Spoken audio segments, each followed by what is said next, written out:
process to look at the revenue. Look at the revenue.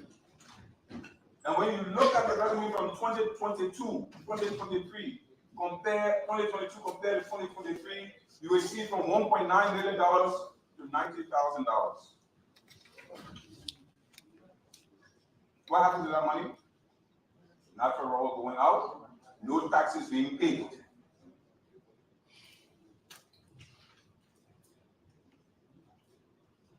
This is not about Firestone lack and jetty. This is about the economy and the jobs that are created in this sector. If we are to support the farmers, then we will give them a fair price. You think I want to make $500 a ton for my rubber? Yes. I'm the biggest and largest farmer in rubber in Basel, Grand Basel County. So I want it. Is the farmers benefiting from their produce, their sweat? That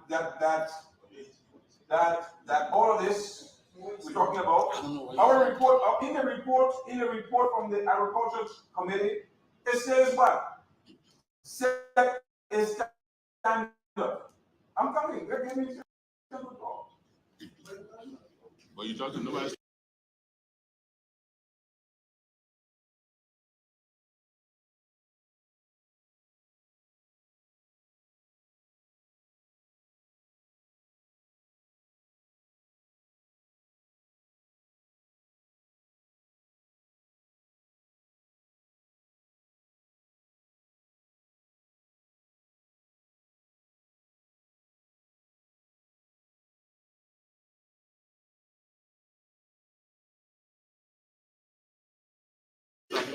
So much, I see a When you gentleman. come outside, you come. You're protected. Protected, man. Go ahead. The reason why this report in Grand Basel, and Black is one of the biggest companies in Basel. And when they don't have the raw material, they will shut down one shift. They employ 2,000 persons. And when they shut down one shift, there are 500 persons that will not have a job. And they will not be able to feed their family. The rubber is processed to do what? It's not as simple. Go and bring a factory and let us, and you must also contribute to creating jobs. But you're not creating jobs. All you want to do, go to the farmer, buy a rubber, put it in the container, and send it out of the country. You don't pay the tax for it. I can guarantee you all your clients that you have, if they can show you one document that they pay taxes. They don't pay the 4%. I pay 4%. That's an issue yet. That's an issue. You raise that issue. You want to raise the issue.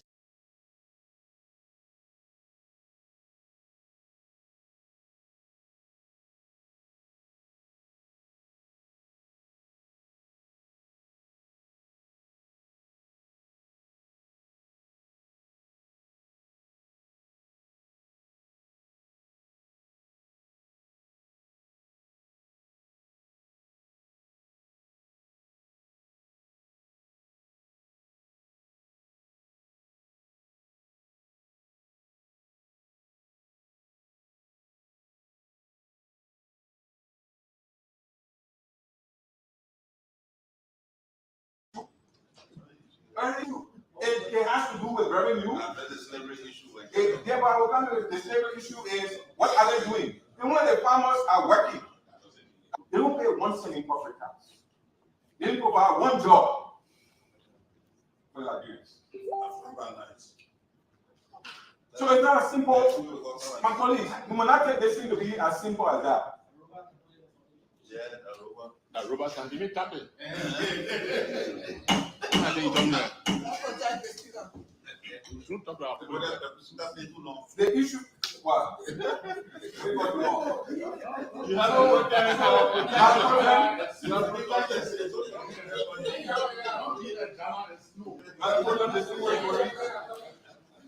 In this report, which was comprehensively done, we had all players testify, including those who brought a complaint.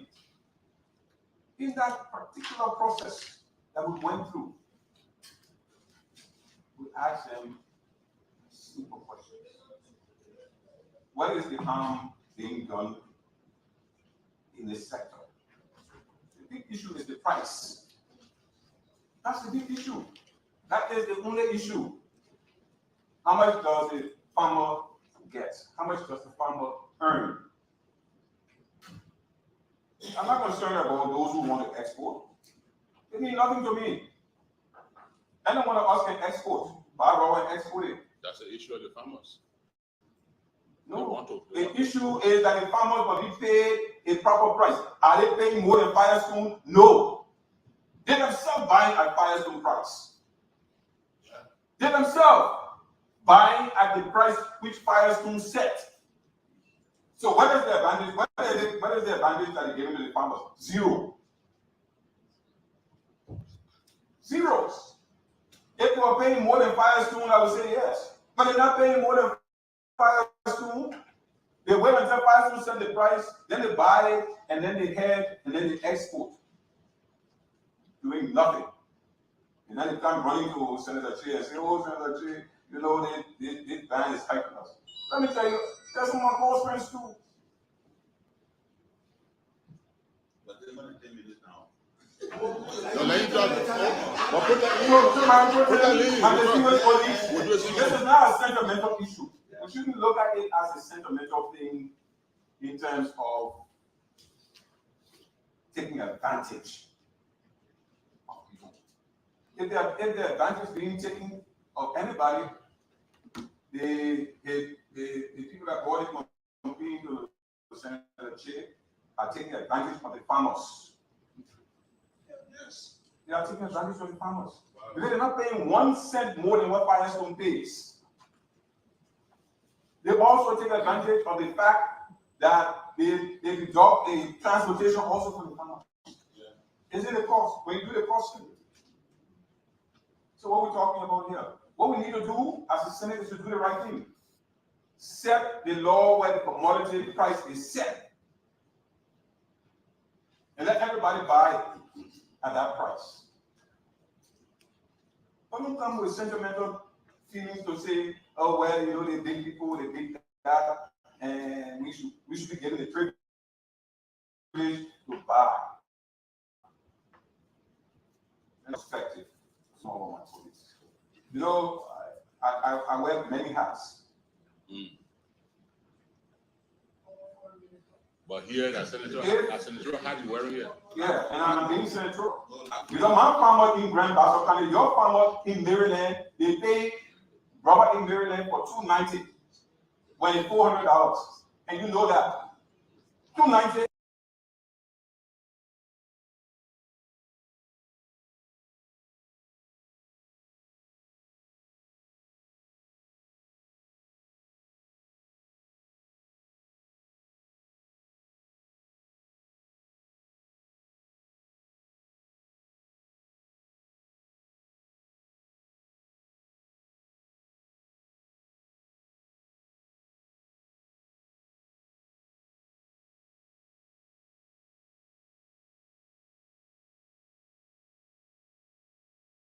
Then they bring it to Monrovia, they export it.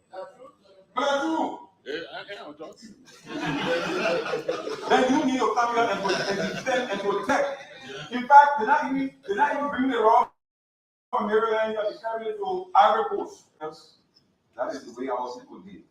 Some of them got 400 trees, some of them got 200 trees. Some of them produce 5 kilos a month, some of them produce 100 kilos a month. They don't produce big quantities. So the small farmers, giving them the right price that is fair to the international market and the international value will be good.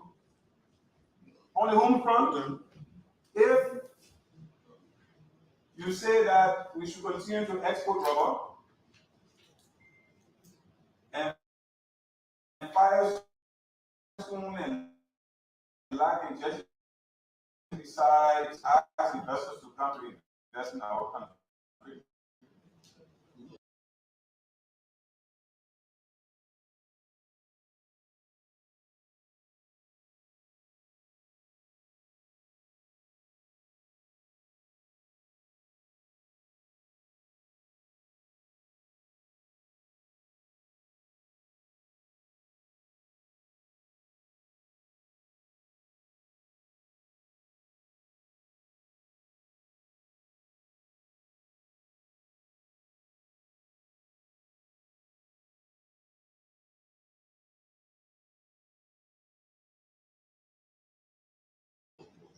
and 2,000 persons are left without jobs. You're not concerned about that? You're not concerned about that? In Liberian.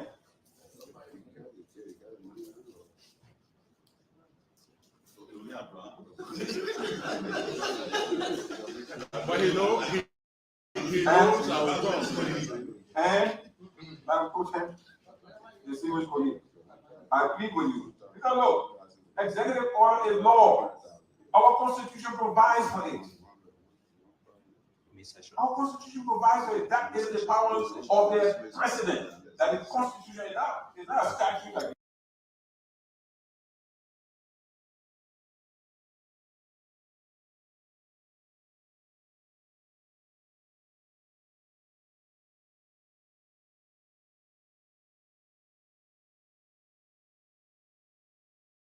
that power.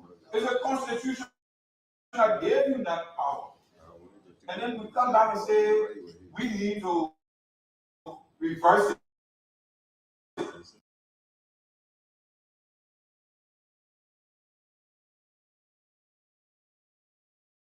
One of them can reverse it at the Supreme Court. But to lift the executive order. But how are you saying your report? So that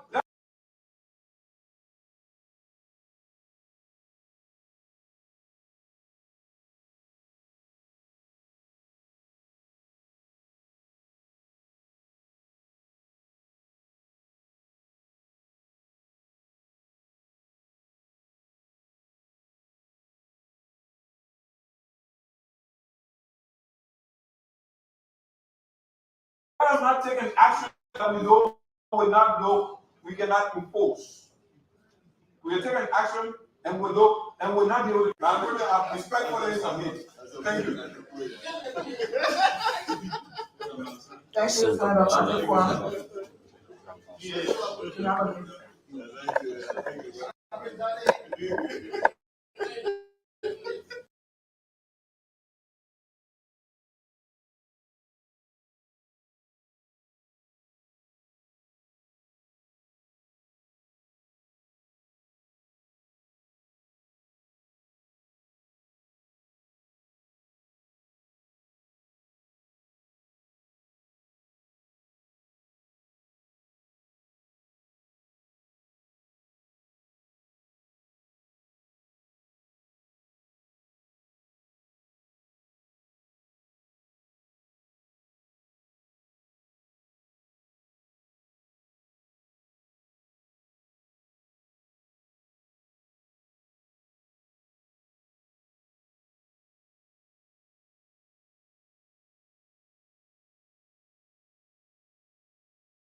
There is where the Senate leadership is respectful the interest of our people and that is looking at the interest of this country.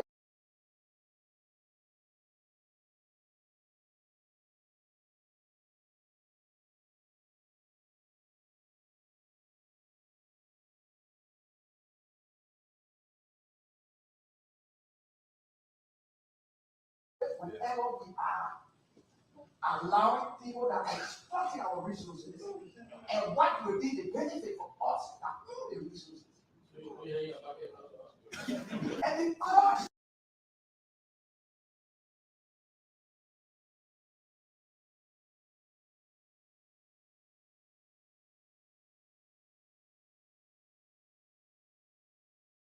of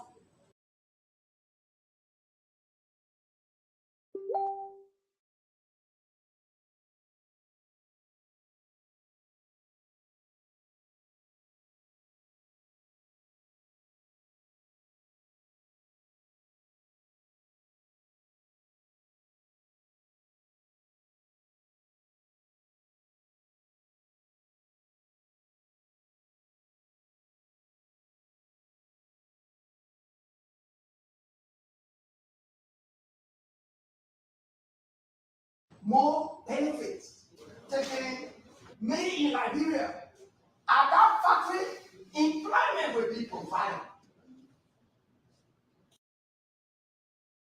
At that factory, more resources will be given to the government to run the government. At that factory, people who are around will get more benefits to improve their lives. Unfortunately,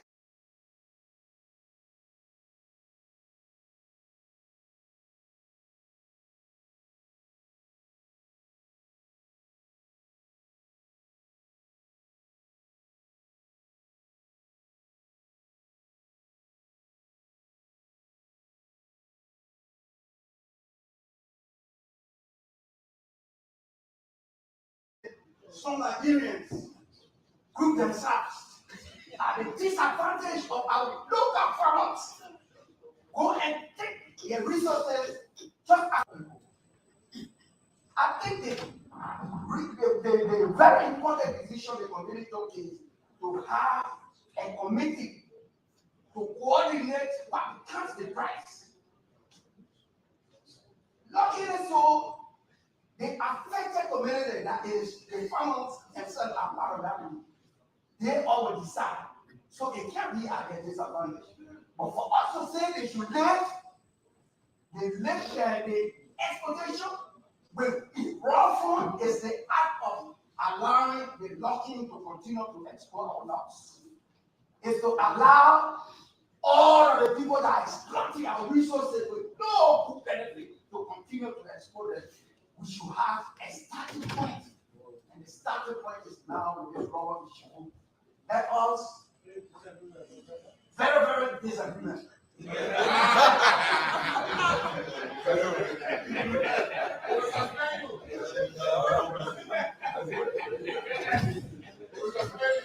So I am appealing to my professor to please allow the moratorium to be sustained in the interest of our country, in the interest of our poor farmers that are harvesting, instead of people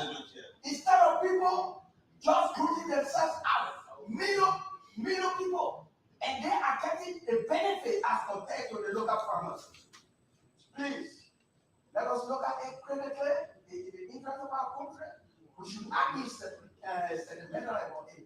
We should not be taking at people just coming just because they want the exploitation against the actual farmers to continue. Then they say they want to influence our situation here in the Senate. This Senate is a body that constituted to take decisions that are in the supreme interest of our people. And the issue of retaining the moratorium is in the interest of our people, especially when we are now beginning to ensure that our raw material should not be taken out of the country. Thank you very much. Thank you. Sarah Jala.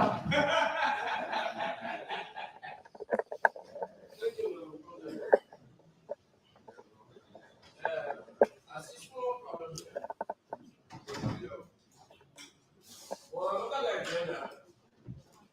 The instruction is that based on the bed. The chamber will not make a decision. Then we'll look at the two reports.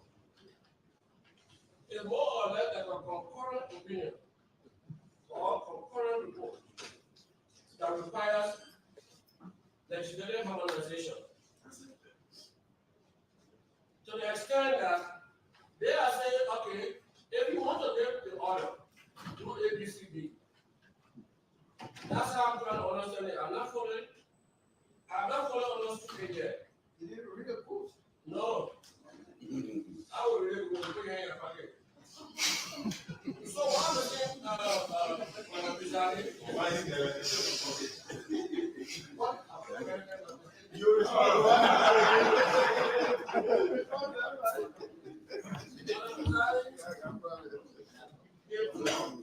Recommendation and funding. If my police can very out, should go back to the 2 orders to pick one more on them and come on that. Therefore, make a decision on it. Because what I see here, even the extended order technically is a violation of the law. To the extent that we have a concession agreement in place, that you come and issue a executive order. But we're not going to beg for that today. We will not get our aid. So we don't want to go near that violation. So we should hurry up and do something that will bring up a solution.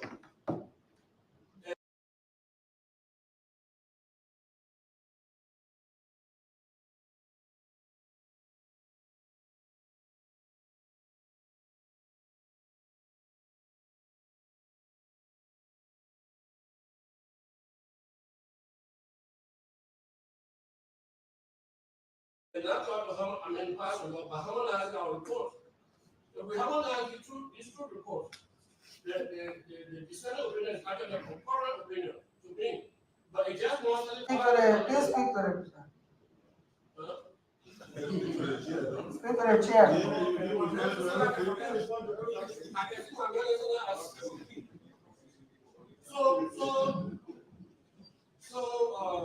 When I'm presiding, there's a need for the two reports to go and put the 2 orders together.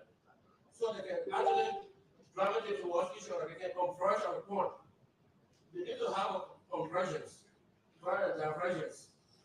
Because my first comment is that to have a possession requires a lot. And they come and pass an executive order when they have a 25-year arrangement for that in law, it's a problem. So we need to quickly get out of it.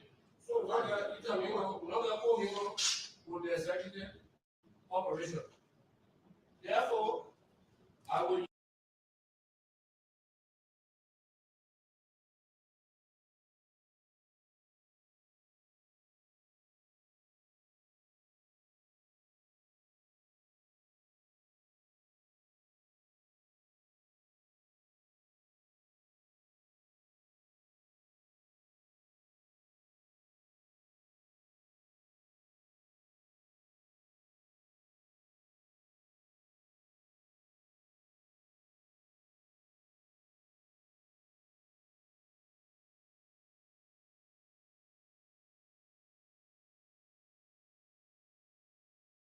You on the note that we will understand the need for 2 reports to go back, the 2 authors get together, room and knock them up 2 of them, and come up with something that will in harmonization. And I agree with this report. The minority report. The majority report. I disagree with the dissenting opinion.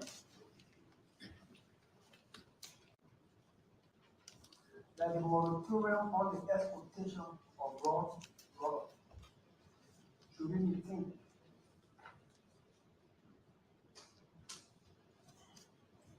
There should be the 3rd or 4th executive order regarding moratorium. Executive order is law for a year or less in keeping with the time is spread. It is to complement the executive to take certain actions where the legislature has not acted by law or will take time to act by law. And the only way to undo it is to pass a law. So the attachment from the dissenter rely on the communication from the House of Representatives to the executive asking the president to rescind the executive order is moot. The House failed to do what it should have done. We will not fail to do what we should do. If the House does not want executive order on moratorium, exportation on rubber, the House should pass a law and send it to us for our review and where possible concurrence if it listens to us. Anything short of that, the communication from the House is just that. It has no merit. I wanted to make that point. But of course, I'm distinguished colleagues. We were here last year when we happened a year or two ago, when they sent an entire legislation happening expeditiously ratify the jetty concession agreement to allow just jetty to do process rubber and also with time to do finished products. I want you to decide what didn't I get out. But they're not coming that. They're not coming back. Part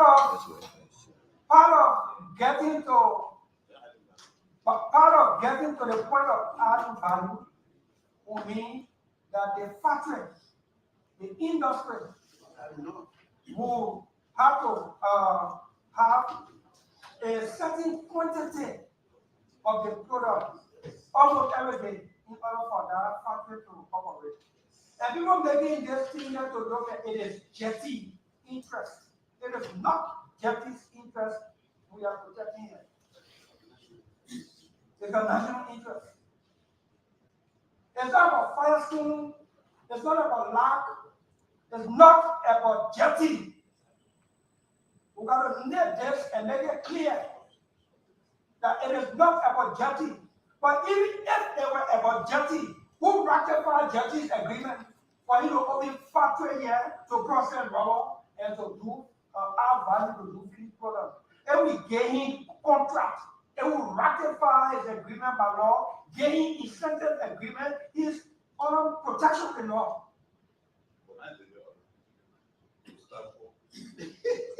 The executive order, which was issued by the former president, was also preceded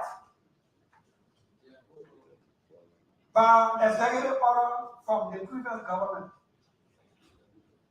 To say, in order for us to protect our farmers here, to encourage them in the rubber industry, let's not export it. But in order to protect them, we will constitute a regulatory board. It is that regulatory board that is supposed to set the price, the fair market price. So that the people who want to process the rubber here can go back for the farm. Some of people can have a farm transportation and be looking for means to take the goods from the farm all the way to the market. The regulatory board is supposed to, from time to time, review the market and set the pricing. It is done in articles. Articles are not exported raw for years. They started with moratorium to protect. Today, fast articles is practically some fast food Liberia in raw production. We used to be the first. Everything is just loose. Anything you want to stay in place, we want to break that system so that there can be some opening. This other one here, this moratorium must stand. This moratorium must stand. Firestone will boost our company that is buying the rubber for our people to process it in order to export it. Have been doing it for all these years. And they have been protected by the law, the executive order. Why do we want to undo it? Why do we want to make ourselves panic and feel timid because somebody said somebody is protecting jetting? We're not protecting jetting. Even the broker association, they are not protecting the interests of the raw farmers. Oh. They are not. They are not. The raw farmers play a farm. The company that are supposed to do the processing of the rubber, the government through the regulatory board set the price. The company go buy from them, equal to government price, fair market price, period. The man play a farm, he set down, the big company go buy the rubber from them and get go process it. What a danger in it. What's the danger? What's the harm? And once they can collect more rubber now, in keeping with the capacity of the factory, they will start to produce plastic bag, rubber slipper, okay, this and that. May Liberia. That's 50 years from Now, not 50 years from now, in order for 50 years to come, even if it will be 50 years, in order for that 50 years to come, they must start now. They must start now. That's how Arab started. So we on the floor, so the floor. Yeah. Yeah. Yeah. You say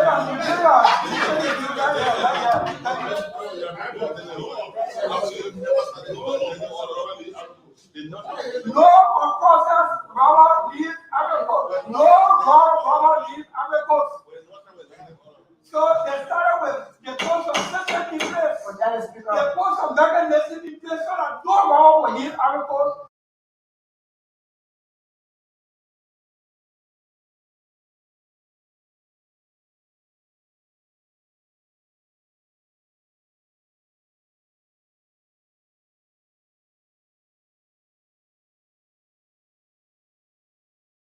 They were produced right in agriculture. And when they started it, some people had the same kind of feeling. But they stood up. They stood up. May I speak? And the president was telling them, Mr. Lee, what are the one president? We are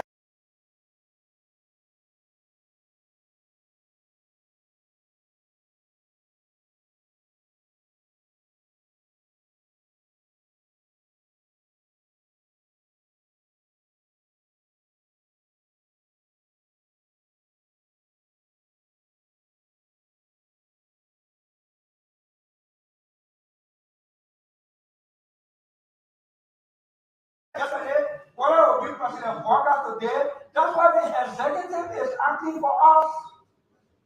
The executive says, law, I will use the constitutional authority I have, our farmer himself, and the buyer. So you won't go to the farm, buy the rubber for $2, and come sell it for $3.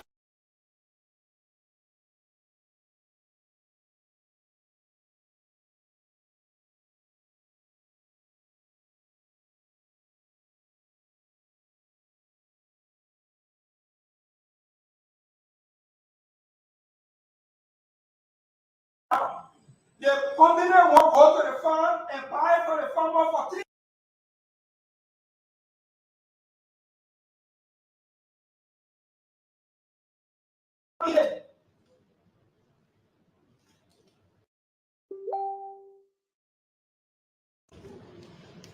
The executive order will stand. Should stand. Should stand. Let me repeat myself. The executive order will stand. The executive order will stand. No, I'm not speaking about you. I'm speaking from the fact that the executive, I concur with the report and the judicial committee for the following reasons of which the executive order will stand.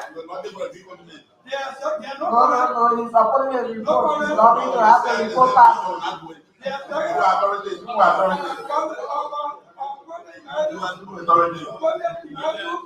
have a responsibility on the floor. I am saying the executive order will stand. The executive order should stand. I'm never saying what I'm saying two different ways. But if you think that is right, I will come back and say, I will conclude. Yeah, I will conclude.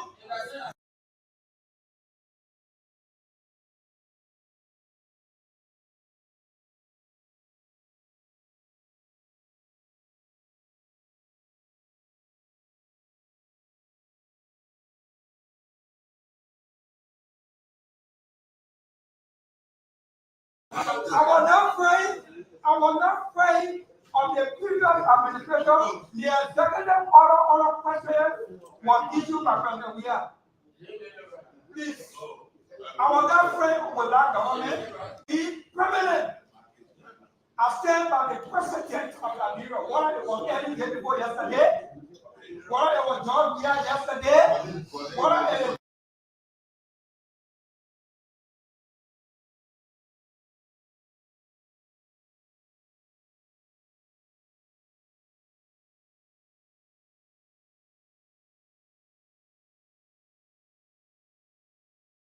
today, I stand by that executive order to ensure that moratorium is put on the exportation of raw rubber.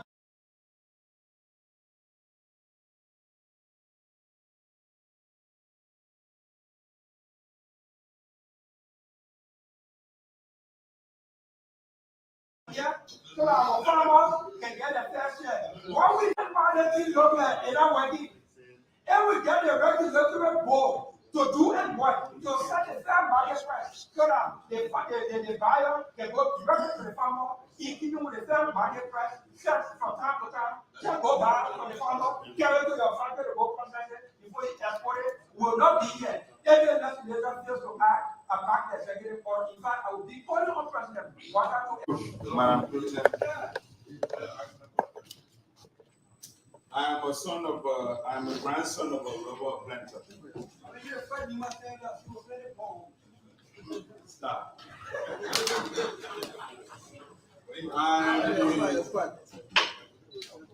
My grandfather operated 2 acres of rubber land that supported my family for many.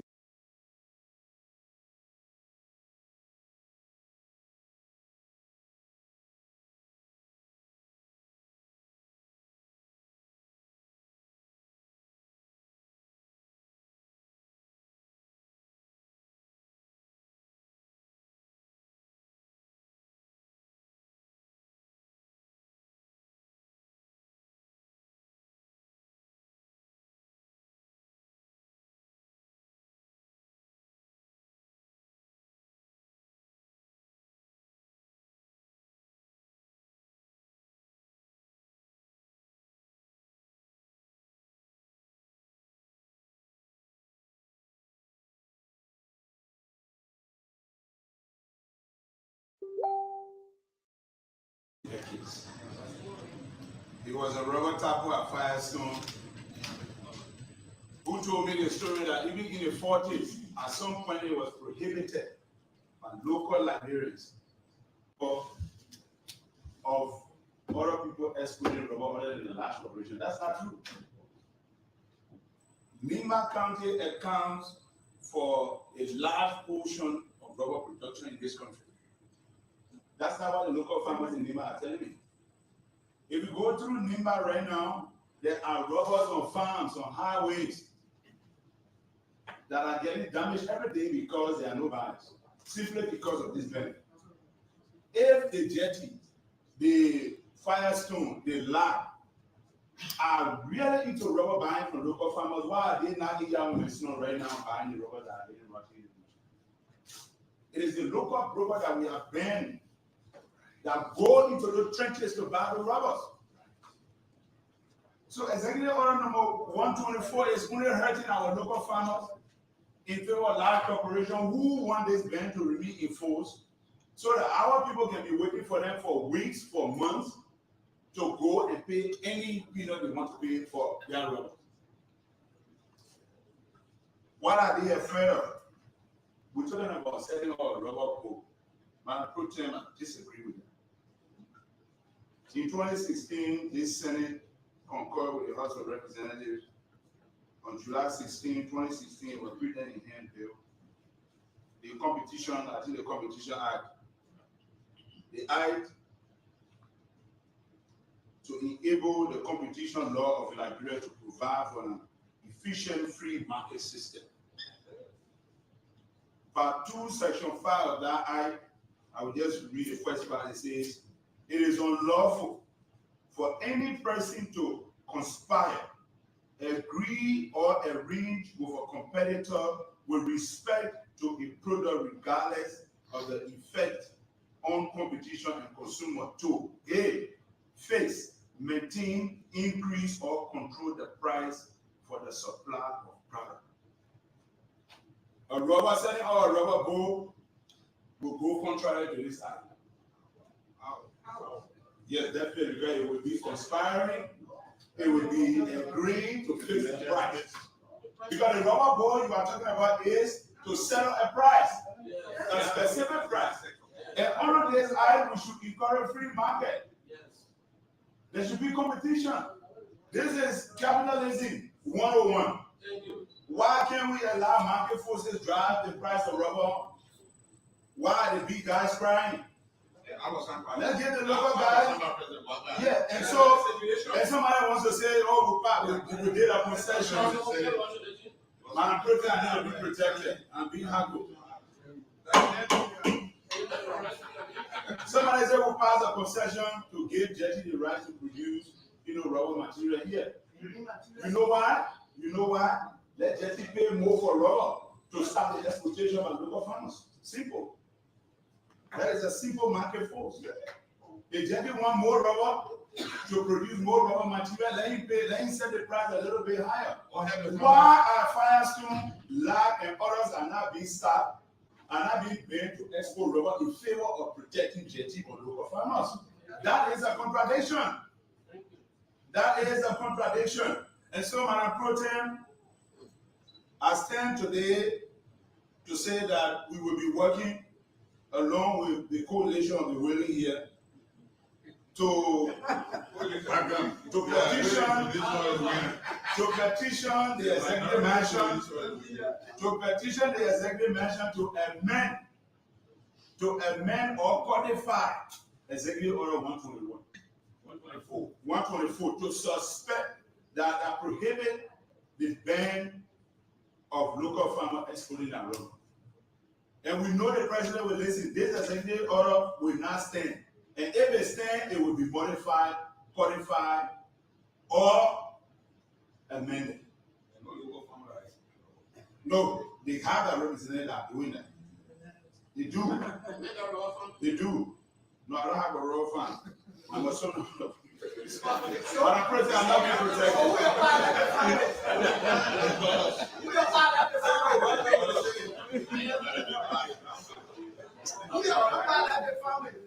But I'm protected. Term should not also be used as an excuse. Every corporation has the responsibility to protect their installation. So theft cannot be used as an excuse. The term processed rubber is being wrongly used in this context. These are clever ways that they are manipulating to get what they want. What is Firestone processing? Right. They see as a water manufacturer, let me be blunt about this. They see as a water, they put it on the rubber and sending it abroad. That's the seeing as a water, the local farmers are putting on the rubber and sending it abroad.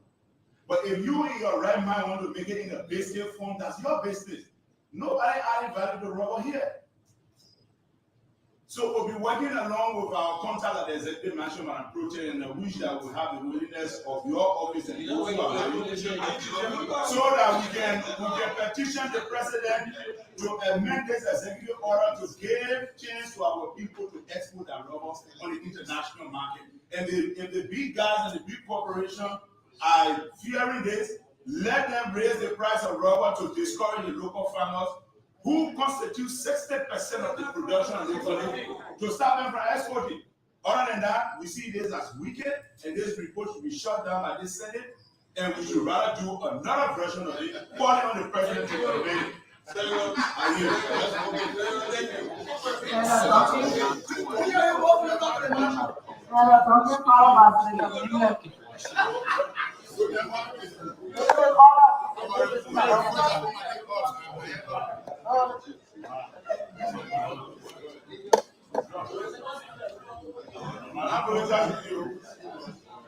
Thank you. You also see the report. Thank you for for allowing me to speak. You know what I'm concerned about is what this debate is bringing to the public. This debate is not just about rubber. This debate is about the capitalistic hands that in a democratic system that keeps our people cool. So I see us running over the issue of rubber, but this rubber thing is developing the concept that this capitalism that we all run after, it is actually carved to benefit those that are having the bigger hands. And our poor people are left to scramble on their own. It's a bad system. But we embrace it because we say democracy. Look, there's a difference between democracy and capitalism. So capitalism is keeping our people in Liberia very poor. And this is one of the reasons we are debating today. And I'm so happy that we are now moving to that direction. We should be talking about what Firestone has been doing over the 100 years. How productive has she been? Why is she not producing the end products of what we are?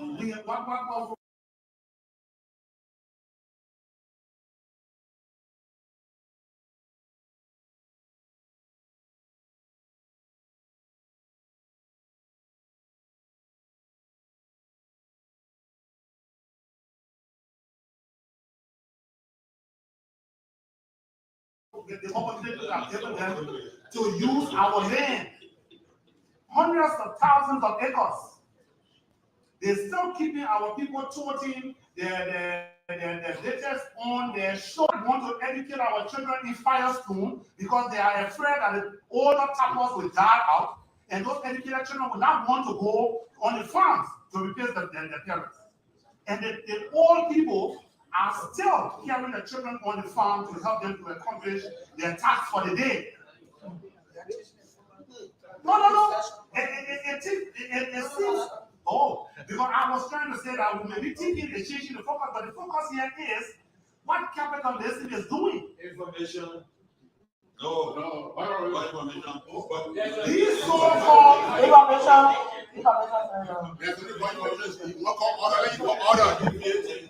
The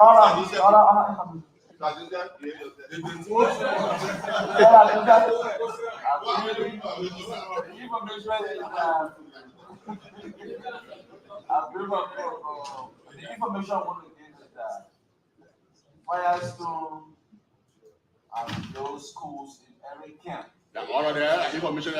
Order, put them order. I give that information. No, you didn't got the information. Something that Macaulay said that Firestone stopping students from going to school is not true. Put that I information know there. about that to speak to the issue. The issue here is not about the concession, what they are doing. No, put down, there's a flow, flow. Everything you say, no. That information is designed by its acceptance. Speak to the issue. So, what is the issue? The issue about Protem is not just about these so-called big ends suppressing our people through rubber exploitation or how you call it, exploitation. What I'm saying here, yes, today we are discussing as a Senate that this moratorium should be lifted because we want to please the bigger brothers who we feel that is losing or may lose based on the free market system. And please order. What we should be fighting for is for the common man. And I'm saying to you that free market, instead of pushing capitalism, let the market be free. You can't have your cake and eat it at the same time, Madam President. capitalistic approach. That's their concept. They brought it to us. So we say, good, what is capitalism? Free market. Let the market set the price. Why should we be trying to protect them? For what reason? To which benefit? This is the issue I'm talking about. So let the market be open. You want to export out the country? When they are exporting, we don't get taxes from that. But so also we take those materials and put it on the ship free. There is no custom duty or taxes that is done that are brought benefit. So what I'm saying, these people are so lazy, they use our weaknesses, they get rich overnight and leave our people in poverty. That open the system. They don't want it. Firestone is not benefit. You talk about employment. You say 4,000 people that Firestone employ. Okay, how many are we in this country? What is our population? And what is this benefit? You remember I was in the House of Senate, the House of Representatives, when on the day that we're talking about them that was sent for Firestone. Firestone came to this base over, or I think, or how many questions? 500 or more people? 300.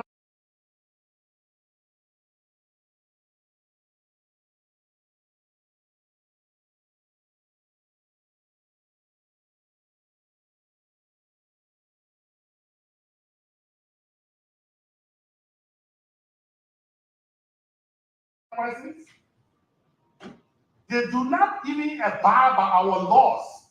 You remember now, the very Firestone make themselves so political in this country that when they come and vote,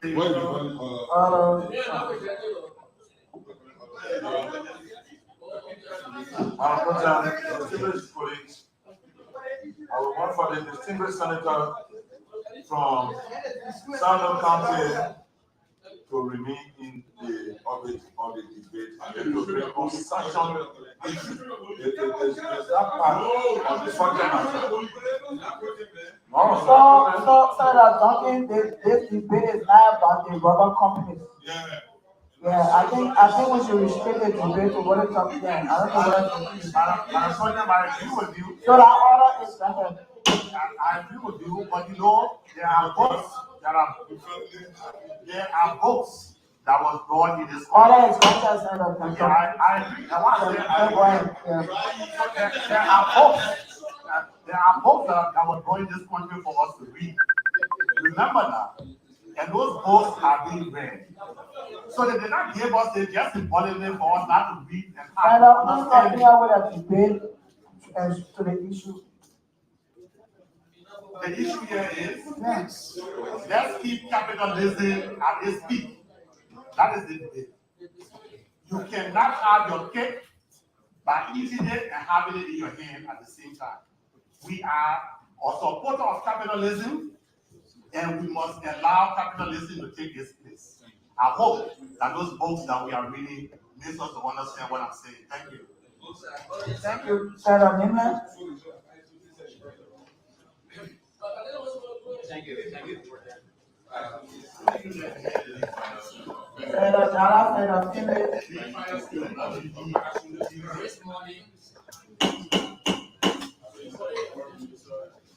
This morning I was invited by the Minister of Justice to attend a workshop on business and human rights.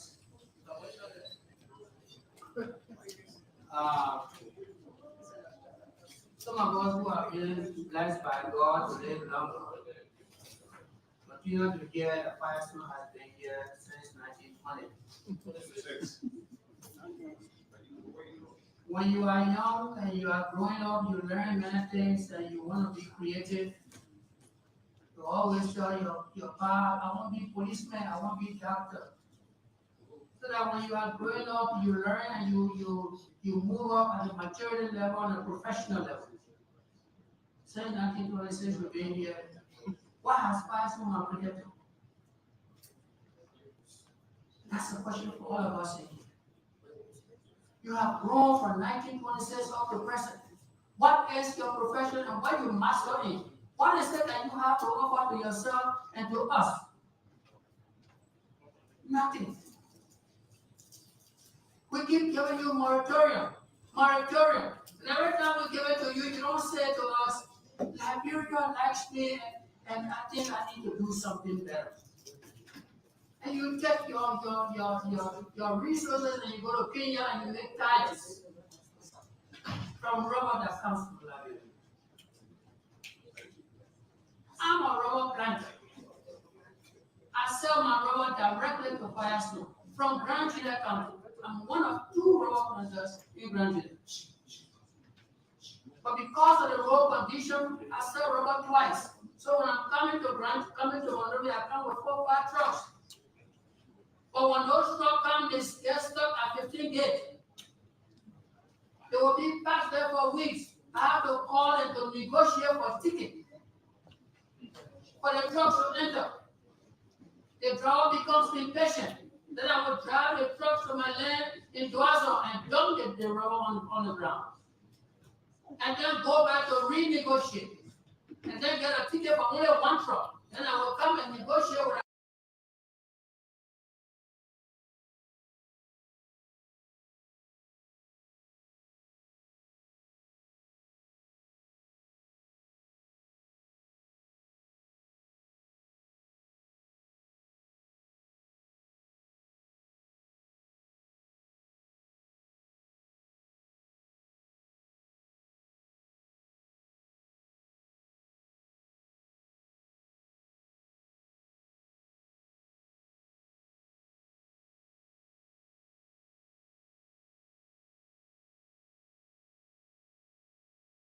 another truck driver, get one, they get a rubber, and send it down the other 4 trucks remain on the ground.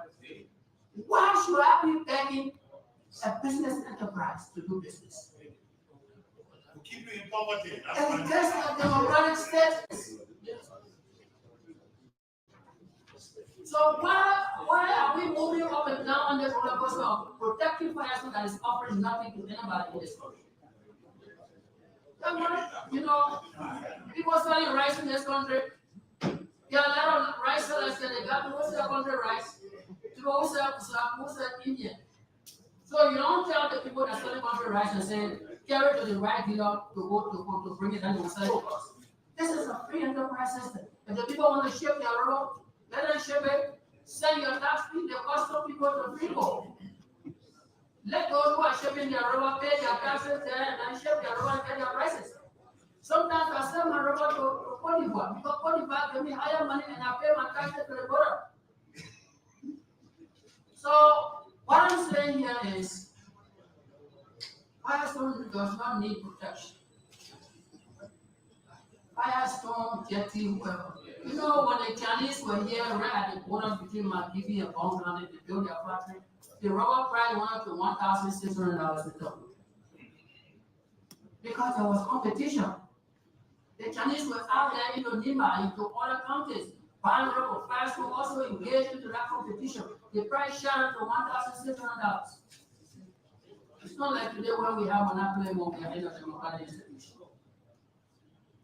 So I urge this body, although this is a moratorium and we are saying it's by law, but this is the law that has not been protecting its own people.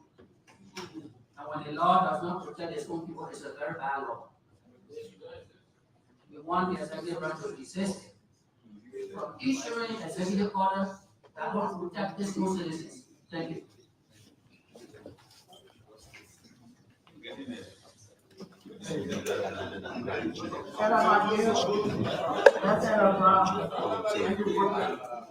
Senator that is speaking. I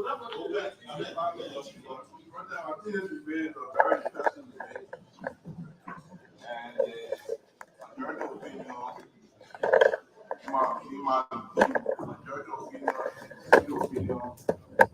both try to address issues that affect Liberia. I think the debate is not just for the company. The debate should be how we can find ways to address the major issues in the rubber industry. I don't know something that is to say as someone they hear it. And what I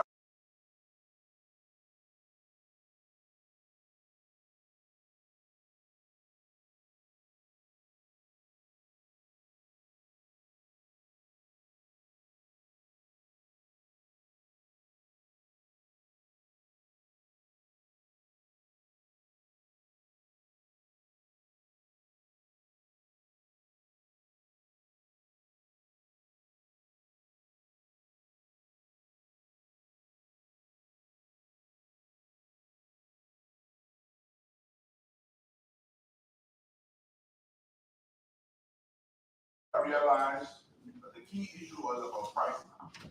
The person said price. The price is used to go and buy rubber.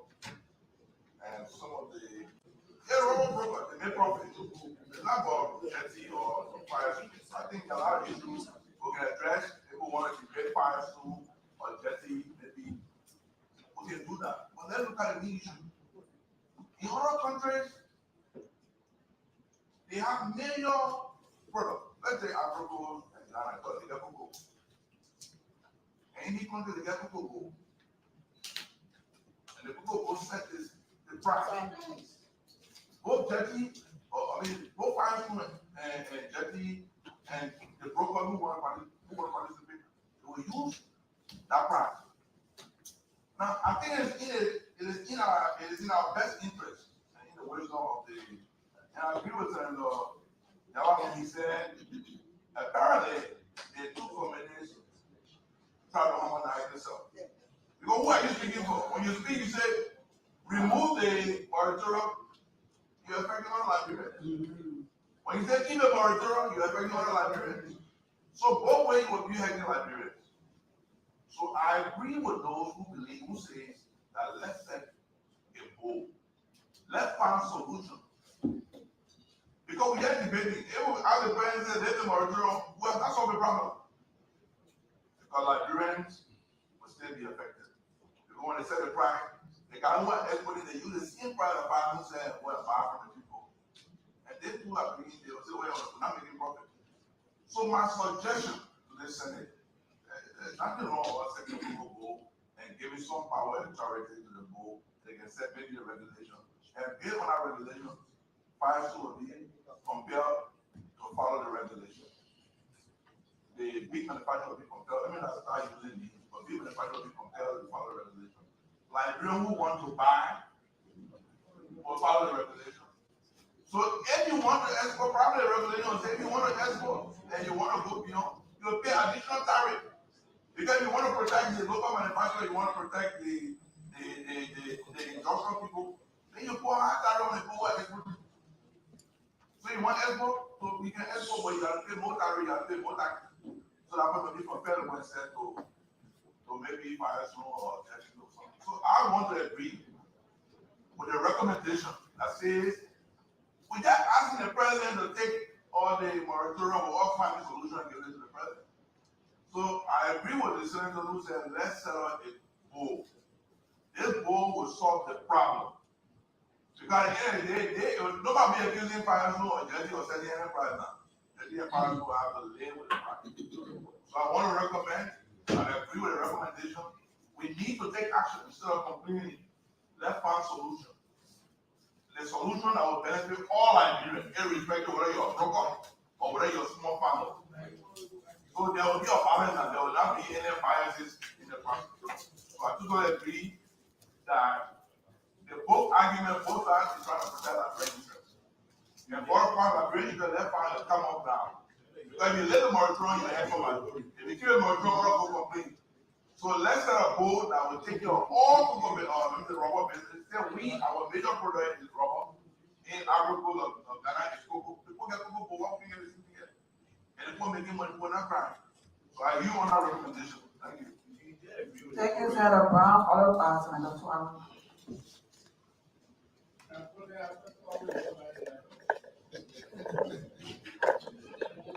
Thank you, Protem. Technician, my mic is not working.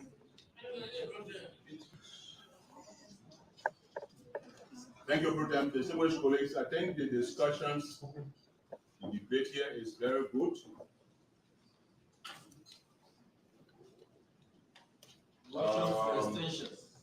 So move.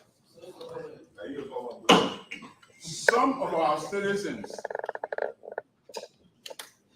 politicians, some of our colleagues, a few of our colleagues have said that the executive order 124 is hurting them.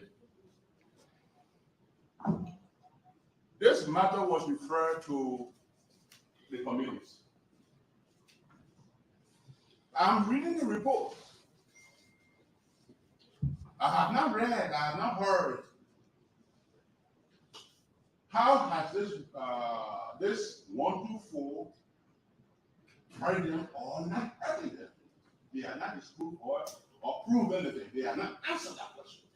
You see, when we bring something to plenary, when we bring an issue to plenary, that is the core of the problem that we should solve. People complain, executive order is striking. What investigations have we done to prove or disprove that executive order is striking?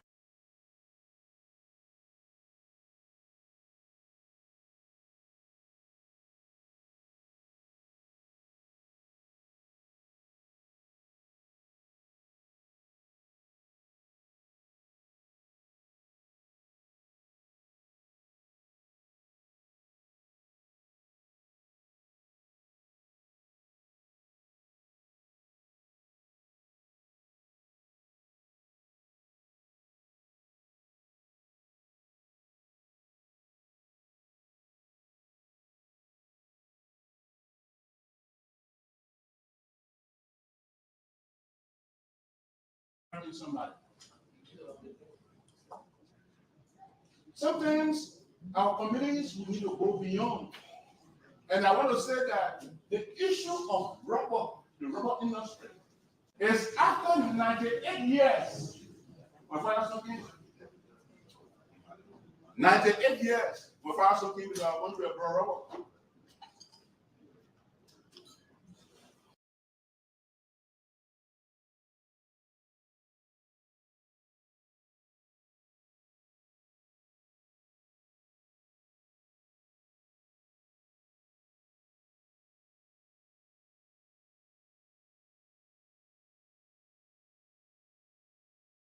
Up to this point, after 98 years, Liberians cannot even export. I heard my colleague cousin.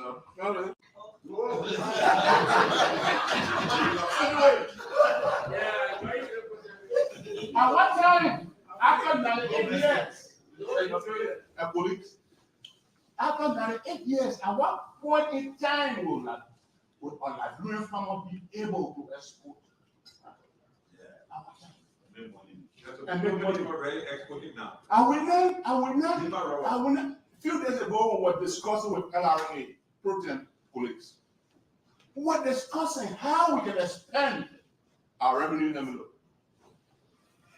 Rather than this one way extracted, these big companies are taking our things.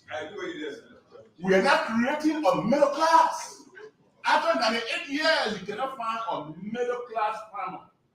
After 98 years of parasol existence now. And today we hear some of our colleagues, we're still passing laws, orders to protect these people. The reason why the farmers are feeling that we are shooting Firestone or the big companies is because of the wording. You place ban on the export of rubber and it's not processed. What is processing? Thank you. If you say, if you will deprive our people from just income, it has to be a justifiable reason. You just say, if the rubber is not processed, what is the definition? What is the definition of processed rubber? It's not there. It's not there. Just processed rubber. What is that? Okay, when you say processed rubber protein, what are the things you need to do? These are things the executive order is vague. It's vague. These are things we need to do. If our farmers cannot export because it has to be for a genuine cause, genuine reason. But we pass this executive order and some of our colleagues, we're trying to protect these big companies against the interests of our people. If brokers, if custom, if brokers are the issues, then let's deal with them as such. Problem is if our people, if these rubber people are not paying taxes, they will call in an LRA. Information, but don't use this thing yet.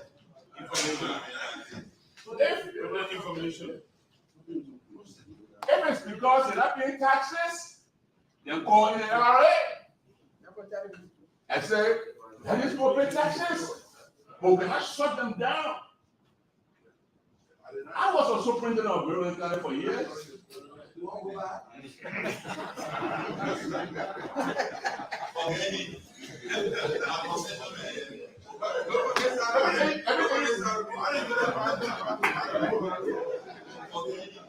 Let me tell you my experience. Let me tell you my experience. When our people start to compete with these companies, they bring up the issue of test. CRC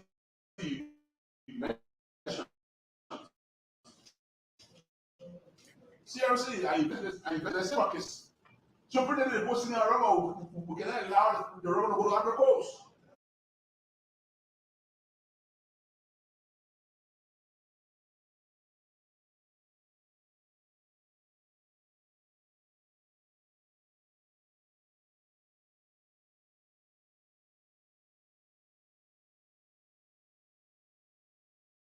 We can allow the rubber to cross the ferry.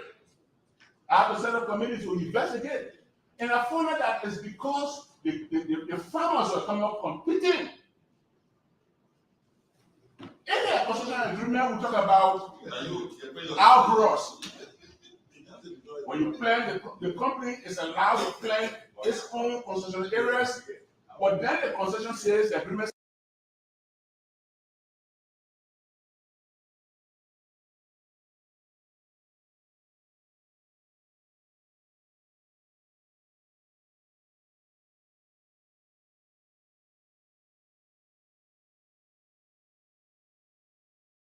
says you give some individuals in the country the right to have outgrowth. Because they do not want competition, they are reneging on doing carry on the outgrowth. They want to be the only people in the sector. They do not want our people to grow. They should just be where they are. Since 1996, they want our people to remain the same. So let us be intentional.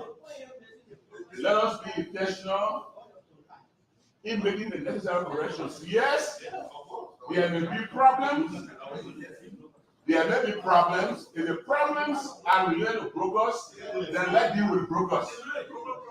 If the problem is that the concessions they have in the concession agreements, they are entitled to employ securities, let them employ securities. So cannot, because of tech, we cannot say our people should not export. So for them, in my closing, I think the report, one of the two of them consider, I think they are inconclusive. I want to recommend that plenary mandate the committee again to do more investigation. For them, they just have a few. Liberia is big. Liberia is big. Our farmers are all in the counties. The next committee wants to know the impact, the real impact of this executive order. Let them do more investigation. I believe in my mind, if they do this communication, this investigation program, they will come back with a different report and different recommendations. They need to go back. They need to go back and do more investigations. We thank them for the initial findings, but that cannot be the issue to inform us.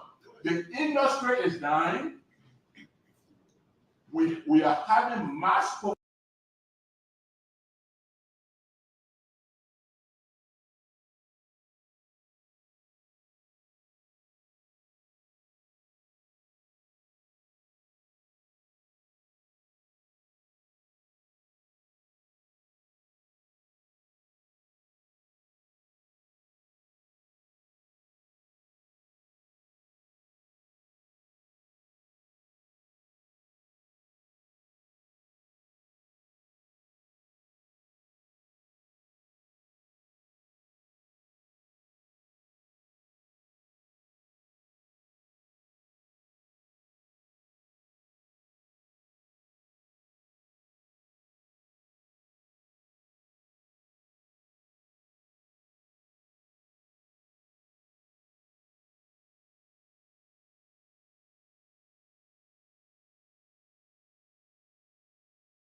now because our farmers are not making the money they used to make before protein. I'm from a country that used to produce rubber.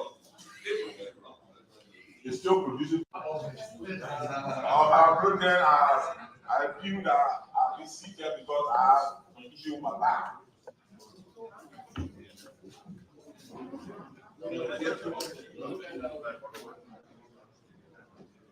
Thank you, Madam President. I grew up on a rubber plantation. I am an owner of a rubber plantation or a rubber farm. I got a rubber farm in Bon County where I got about 25,000 trees. And of late, my rubber has not been bought because the brokers are not coming around because they cannot export. So taking the broker out of business is like putting me out of business. I heard Nima County talking about rubber oil on the road and everything spoiling on the road.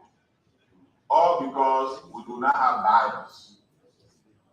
Because we want to satisfy 3 great companies: Firestone, Lack, and Jetty.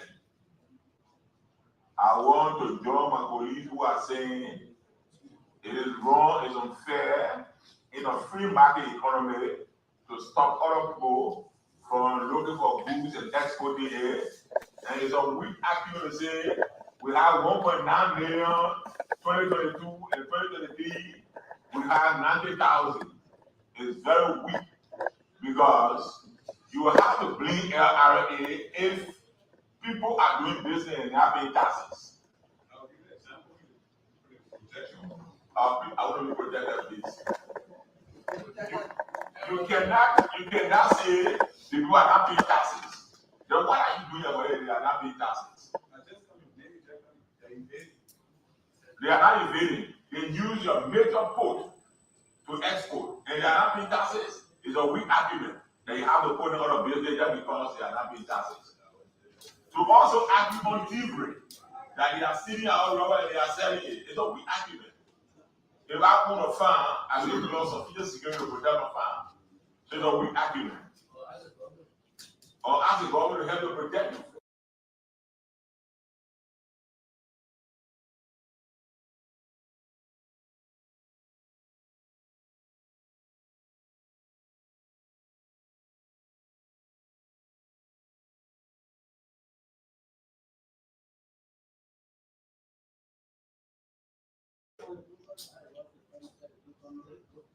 I'm not answering to you.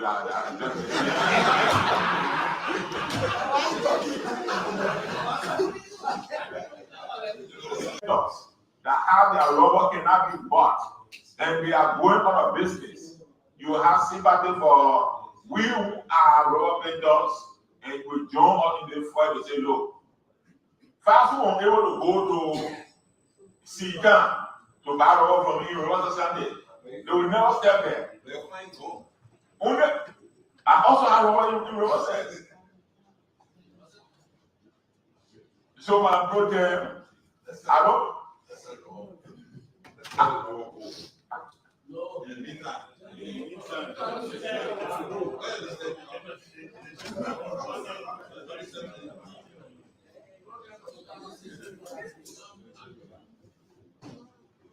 On that pretend I will not speak.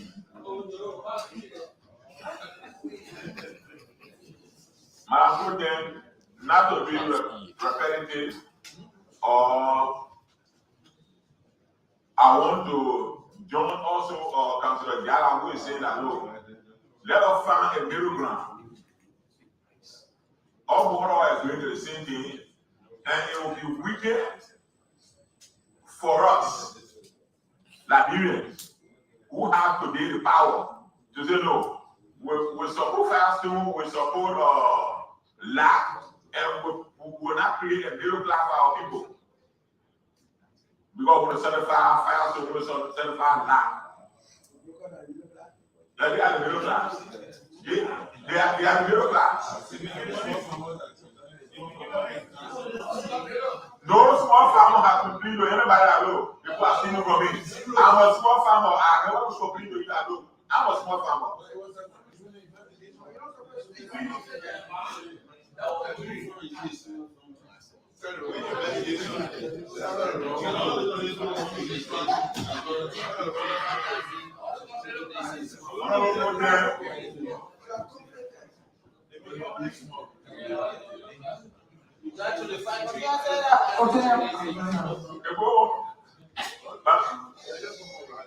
My brother, I want you to join us. Everybody will join us to protect Liberians who are in business. And if we are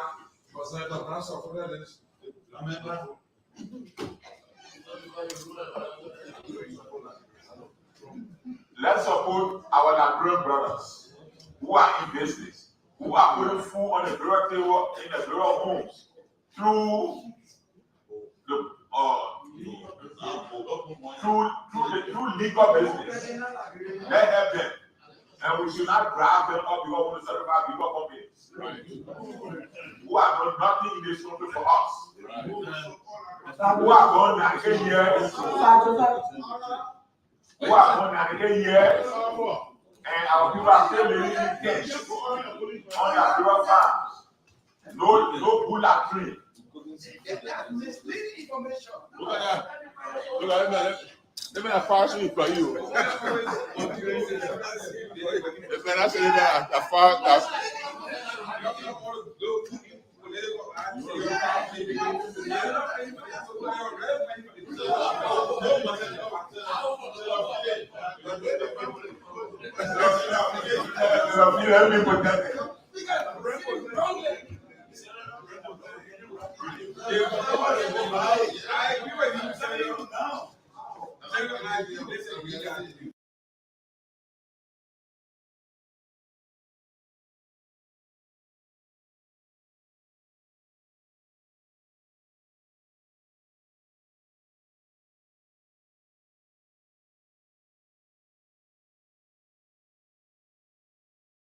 Rubber products should be. Actually allow the flowers to conclude. You will chair. That will protect them. The middle ground Ajala and my dear talk about, I think we need that middle ground. I submit. Sarah Chair.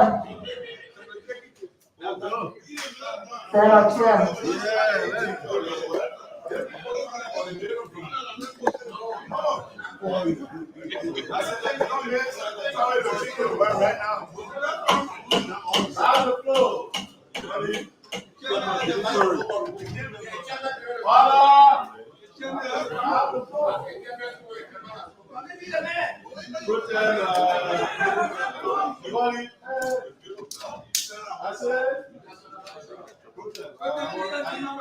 I need protection. First one.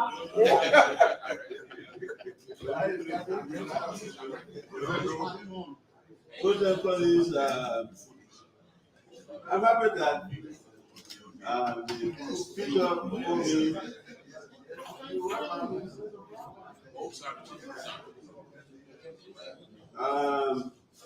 spoke about taking a middle ground. And I want to take a middle ground. And I will take a middle ground. And what is that? The minority report proper by Senator Abokia represents the legitimate concerns of the smallholder farmers or the outgrown, our people, and the brokers. His argument is strong in favor of empowering the our growers or the small scale farmers and the brokers by giving them prices that are fair, equitable, and just. I think that's what agreement is about. At the same time, there's also a strong argument made about maintaining the executive order. And that argument concerns mainly, in my opinion, the economic ramifications.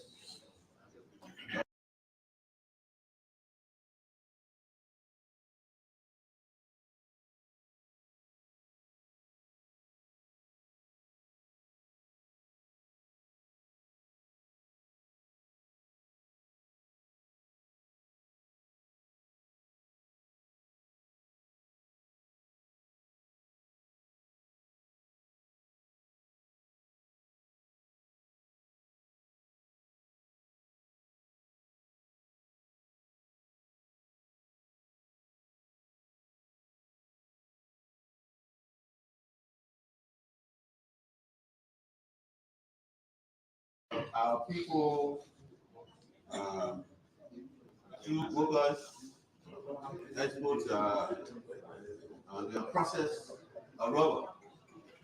Sometimes through informal, that is, declarations will be made by the exporters, not through informal channel. The relevant or legitimate taxes are declared and paid to the government. That's also a legitimate issue. I'm sure those were the considerations of the executive, past and present, for introducing and maintaining Executive Order 124. Those are all legitimate concerns. So what is the middle ground I'm proposing?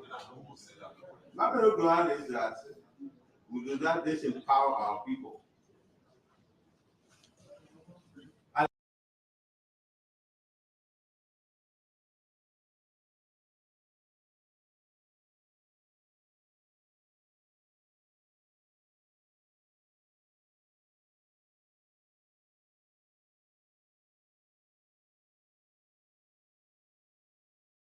At the same time, we should ensure that the exploitation of rubber does not undermine the generation, the regulations, the policy, whatever instruments that pertain to this process, whether we're set up a committee, whatever that may be, to review all of these instruments.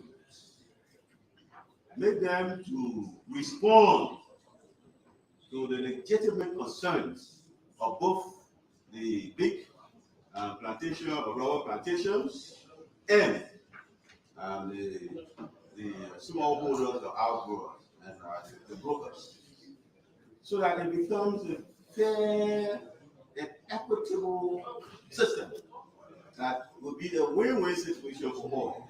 That one segment is not benefited at the expense of the other. This is not good. Of course, it's unfair for our people. And put them, as we have it down for information that I have. Firestone is a player in the sector. Firestone produces rubber. Firestone sells rubber. Firestone is the regulator of the sector because Firestone sets the price.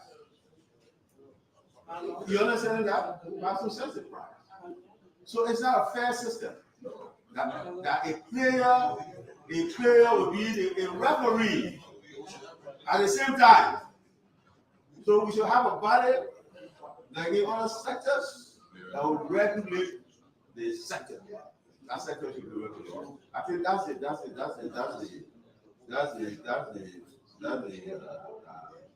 role I want us to travel. Let's have a regulator that will regulate, monitor, regulate the sector that will set the price. Because people, the rubber farmers are doing business at the mercy of ice cream. Sometimes, like somebody told me, sometimes they don't even know what the price is until they get to fast food. The fast food tells them there's a price. They can go back. Sometimes they don't even like the price. They don't want to accept it. But they have no option. They have no prior information prior to taking a rubber fast food.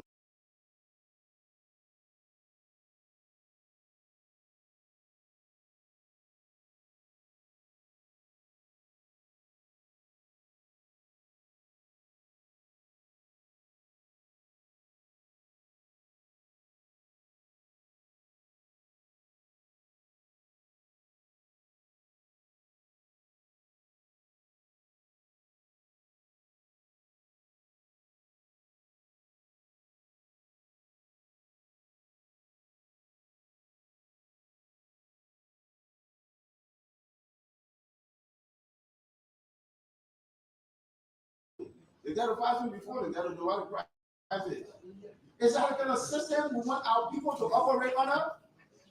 As their lawmakers, as their representatives? No, I don't think so.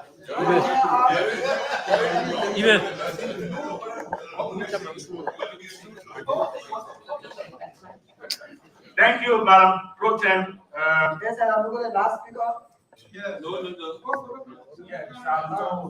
so, Madam Pro Tem, I really want to speak on this issue because I've said to some of my colleagues that I'm very confident on this issue. And for the purpose of full disclosure, I want to say, as it is, though sometimes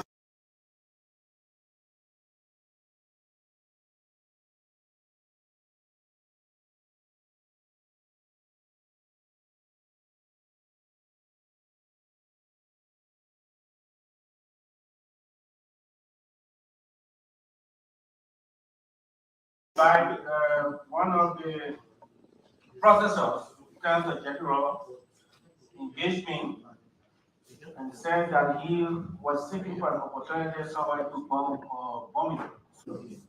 I hear today people say to me, you were sanctioned because you carried the company to where other company will fire you. I don't know the details. And I don't want to go or delve into it.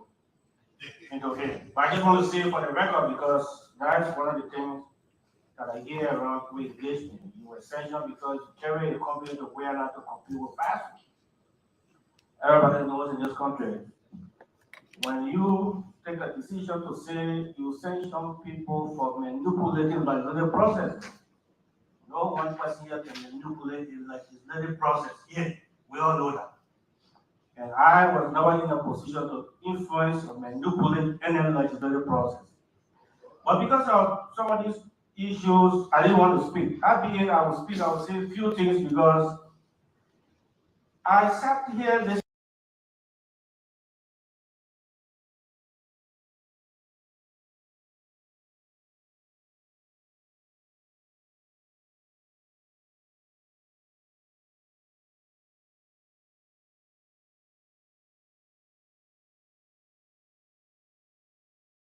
many of our colleagues, and I feel that some of the issues presented they don't reflect the reality in the sector.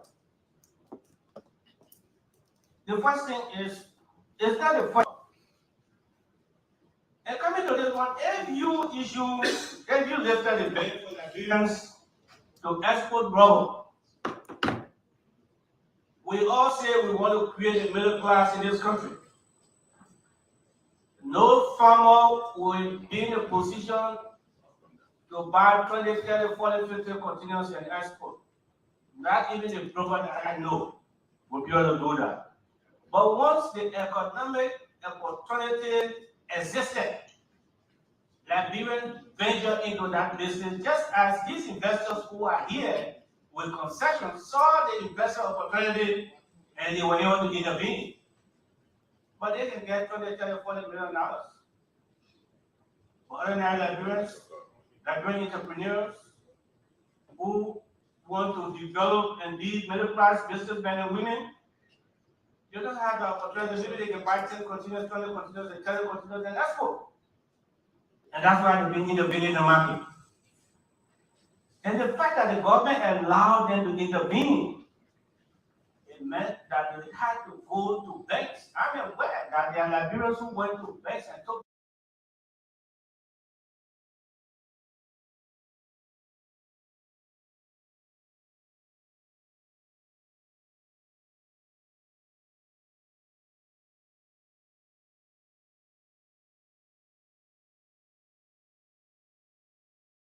money to buy rubber to export. I'm aware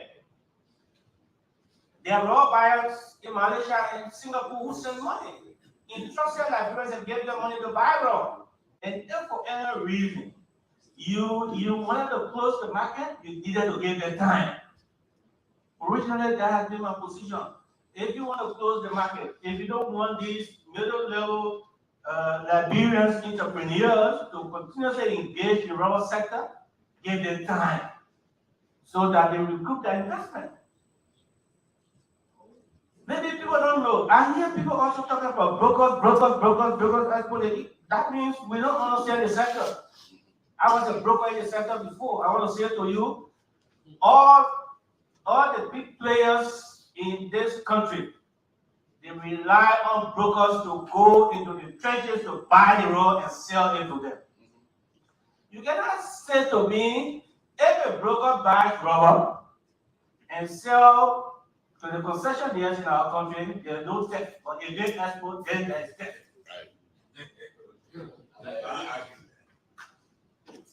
That's not right. That's not the proper representation. As we speak, there are brokers in a fee who are buying for the big players in our country. It's not these brokers who are exporting. It's not these brokers who are exporting. But at some point in time, these brokers get stranded because they have to invest. The way rubber brokering works is that the little farmers will rely on the rubber broker to credit them, to loan them, or to get them fund supply so that they pay over time. This is one common practice in the sector. Even when it's time to sell, you allow or you rely on your rubber broker, on the broker to send the truck for your rubber, so that when the broker sells the rubber, he deducts his cost. This is how the setup works. We've been here before. So you cannot say that because there are brokers, middle-level people that you refer to as brokers, that's why they're theft and as such, there should be a ban. No, that's not justified. That's not justified. There will still be brokers. There will still be brokers. If you ban the export of rubber, there will be brokers. There have always been brokers. They will always be there. They have nothing to do with it. And just as I indicated, the buy and sell to the big players, we don't see theft. When they buy and sell to middle-level people, they will say they are the ones exporting their intent, we should ban the export. That's not fair. We believe also that there should be competition in the sector. This is a sector that has lacked the spirit of competition. Like every other person said, the government has not been involved in putting into place a system, in putting into place a control mechanism that will lead to fair pricing. This is where the problem is. There has been no system, no control to ensure that there is fair pricing. As I indicated, when brokers invest, there was a time in the country that people were given rubber to sell rubber. If you didn't get ticket, if you were not given a date to sell rubber, you will not sell rubber. If by mistake you carry your rubber, you drove for 48 hours to carry your rubber, and you were not listed to sell. Wow. You will not sell, you carry your rubber back. Very bad. Very nice. I'm even told at one point in time, I always a nature suffer from that. He carried his rubber and the rubber put in his body, he had to take it back. I'm listening to the expert, but I hear everybody talk about system and control. I think that comes with lawmaking. They will make the laws and put governance bodies in place. They will not be having it. Right.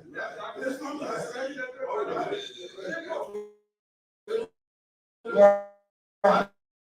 So that makes laws. No, y'all won't go back. So, for them, I had to let it need your protection so that I can conclude. As I indicated, we haven't had in place system and control.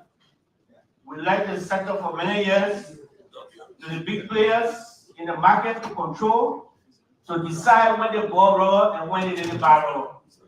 And that's why you see people like Jackie intervening. And that's why you saw for the lead group coming. Sarah was there. But the way the market is, or the sector is, when players intervene in the sector, at some point in time, the sector is manipulated in a way that these players will have to leave the market. And when they leave the market, the farmers will be all around with their raw nobody to buy. And that's when these Liberians come in to buy the rubber and export. Because nobody will buy the rubber. The one who said it cannot sell. We talk about Maryland. Why you think, even Maryland, I don't think anybody's bringing rubber from Maryland here. Nobody's bringing rubber. Almost all the raw farmers in Maryland, all the big farms are closed in Maryland. Nobody will buy that rubber. They say because of roads. But if you want to invest in the rubber sector, why can't you put a boat on the city? It was done before. They don't want to invest. People want farmers to take the rubber to them and they buy at the price that they have set, they have established. And then people start to intervene, buy the rubber from Maryland, somewhere, and other faraway places, and say, okay, the price that I been offered is not good for me. I have to sell to someone who will give me a better price. Like nobody says that the people are buying exactly the same price that some players are buying. No. They do by far more. They assist farmers. They loan farmers. No people are doing that. So my protest, there are too many things being wrong with this sector. And we all should realize by now that the whole war is on the food. If you buy my rubber $400 and I check the second price is for $2,000, we have a conversation. The whole war is on our phone. So everybody knows what is happening, what is going on in the war. Exactly. So people are informed. People are informed. And that's why you see these people are selling their rubber. Believe me, if the rubber price was good here, those who are exporting would prefer to sell the rubber here. Right. But the rubber price is not good. It's an open secret. At some point in time, even to get someone to buy rubber was difficult. Before other companies even came in. It's not just an issue of both. It's not just an issue of both. I'm saying to you, there came a time there was nobody to buy rubber from farmers here. People have rubber everywhere. And that's why you saw new players coming in the market. And that's why when Jenny said he was looking for somewhere to establish the processing plant, said, go to where? Yes. It's assistant to go to where because we want our people to sell the rubber. We want our people to get employment opportunities. Yes, I support that. That's why I said I'm a big confident because once you encourage someone to invest in your area, that's what I'm doing. That's what I'm doing. Exactly.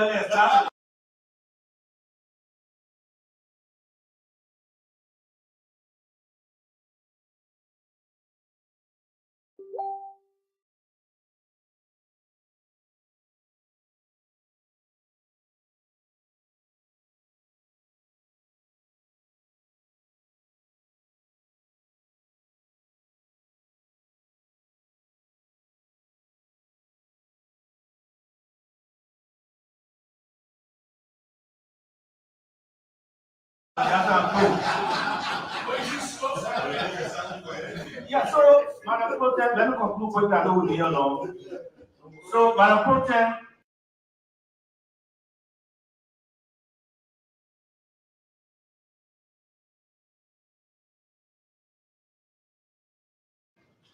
the best for me is to want to issue executive order. At some point in time, they decide, okay, let's relax the executive order. It's not fair to the country. It's not fair to Liberians. Even this particular executive order 124, it's not fair. The manner and form in which it was done, you allow people to intervene in the market. Interest is accumulating on them abruptly. You said you cannot export. That wasn't fair. This cannot continue. Let's take a decision, like you said and other speakers, so that whatever improvement we want to make, so that it can be in the form of law, so that they cannot decide one morning that we live in the bank, and after 6 months to be a powerful player will run to the executive, then say, okay, let's impose the bank again. We need to correct that through an act of the legislature. The other issue has to do with the issue of pricing. The issue of pricing. We cannot allow the pricing of rubber to be left with the major players.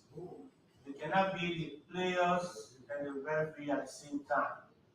This is what has been happening in the sector forever. We need to have a regulatory body that will set the price monthly. Just as we have the price structure for petroleum, rubber is one of the major export commodities. Just as we have a price structure for rice, just as we have it for petroleum, we should have it for rubber, so that it is reviewed every time. Once we do this, the information will be spread. People will feel that they're not being cheated, and they will compare whatever price is being established with the international market price. And if they are dissatisfied, then that will be discussed at the level of the regulatory authority. Thank you.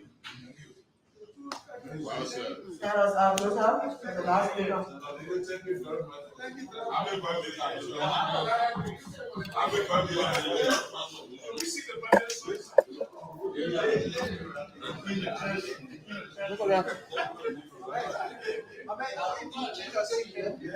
Thank you, Madam. Are you I want to listen to? I want to stay here. I want to listen to you.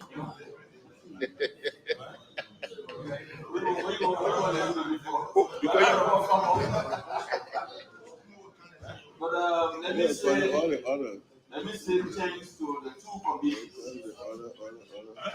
The Committee on Agriculture and the Committee on Judiciary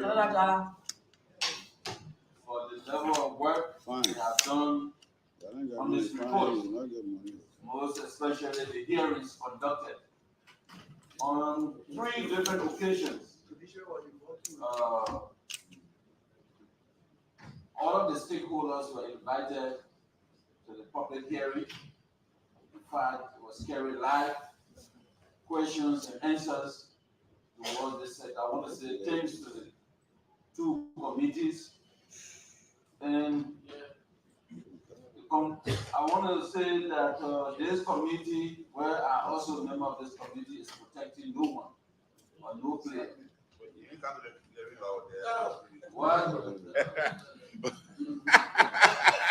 What is the committee interest? Information. The committee interest Information. is to make sure that the players are protected, jobs are created for our citizens, and what have you.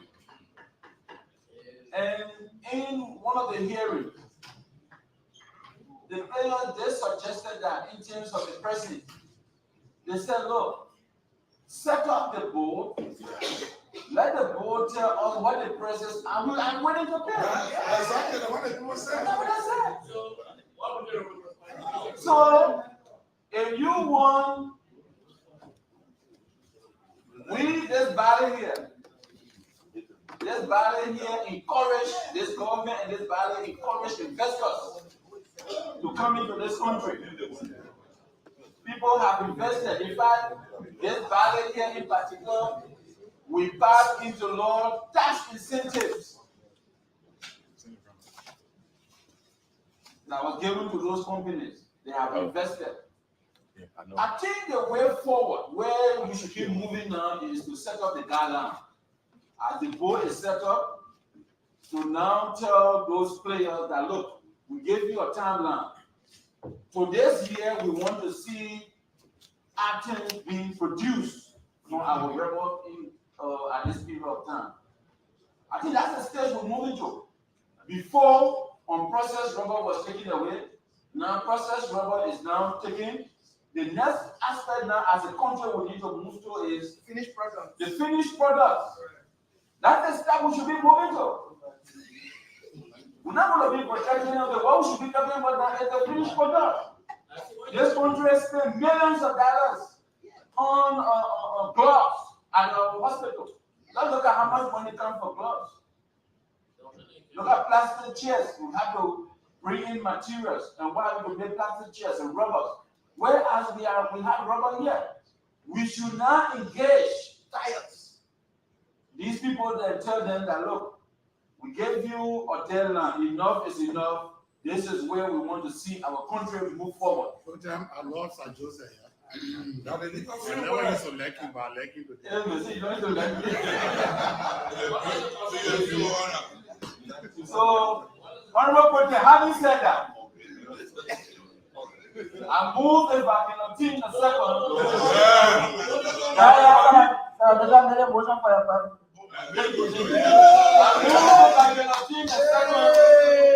I move the vacuum in a second that the committee report be endorsed. No. I can't hear already yet. Yes, that's true. I can already debate one. I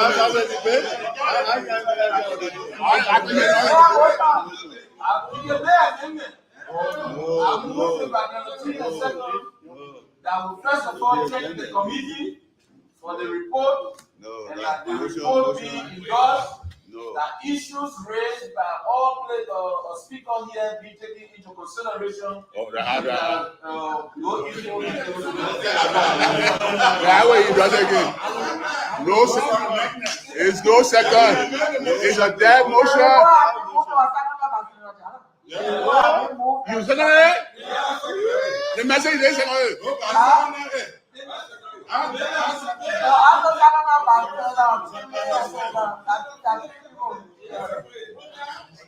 Without restarting that motion, are you ready to go? Already. Senator Jala. Already next. A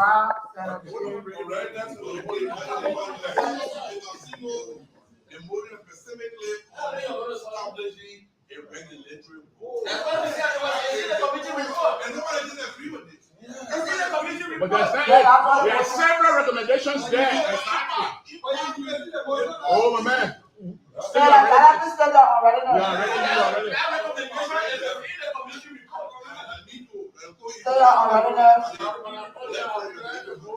First of all, the agenda said we'll debate it today, and we'll have to make a decision.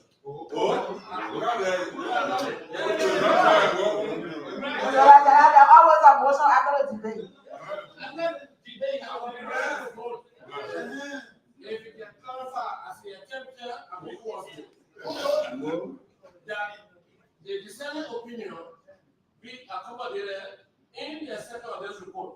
In part. Yeah. In so far, it can be harmonized. So that will be a new report. I said already. That's not what I said. The man, many of motion. You know what he said? The man, many of motion.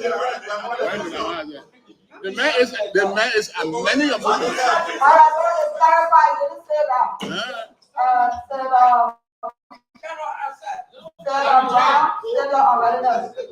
That vote will win them.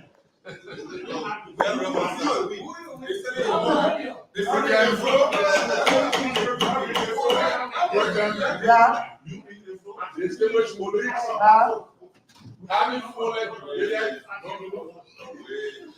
this issue and considering the motion made by Monserrato one, I'll be ready to vote.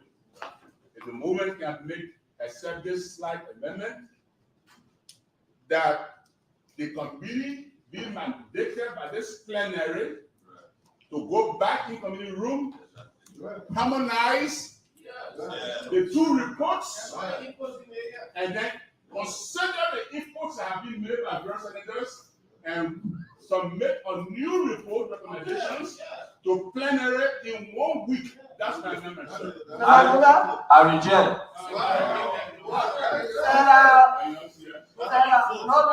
Only two more senators, Senator Tuare and Senator Chief.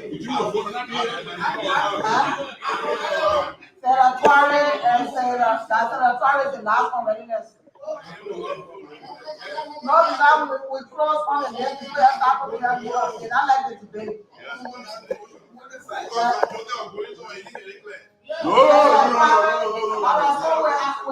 We'll take Senator Tuare and Senator McGill and the two of you. Senator Tuare, just your readiness. Senator McGill.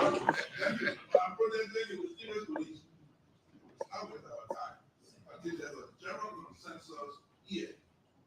And we look at the debate in parts. Both sides. Stay down, readiness. Yeah, readiness is Senator Joseph.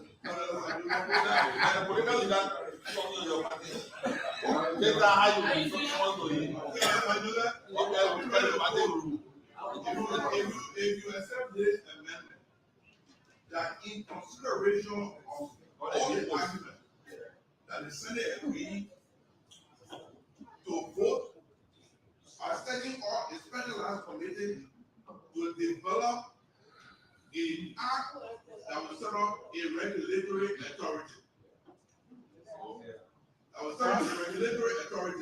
Because if you let the suspension land of people and regulate the committee should be given 10 days to develop that legislation and report back to the Senate.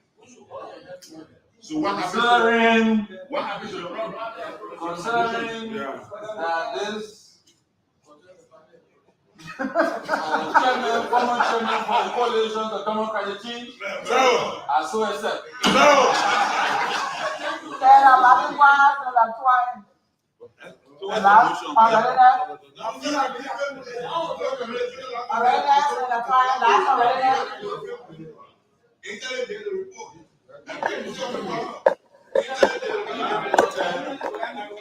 I will be ready to vote if the movement modify his motion. Senator Joseph, if you listening, please. Yes, sir. I tell you, will be on the matter. I will know you listen to me. That the different views expressed on this matter,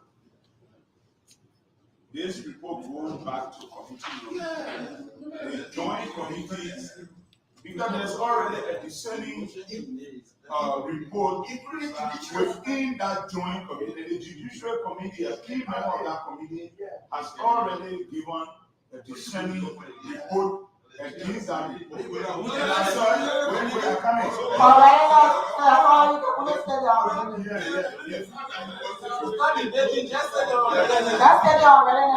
You'll be ready to vote when.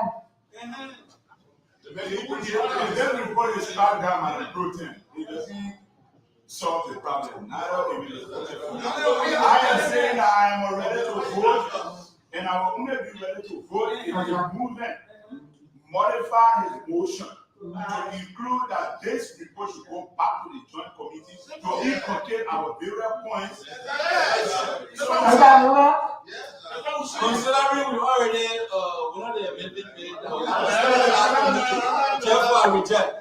All right, so without no other intervention, I will vote on the motion. All in favor, say yea.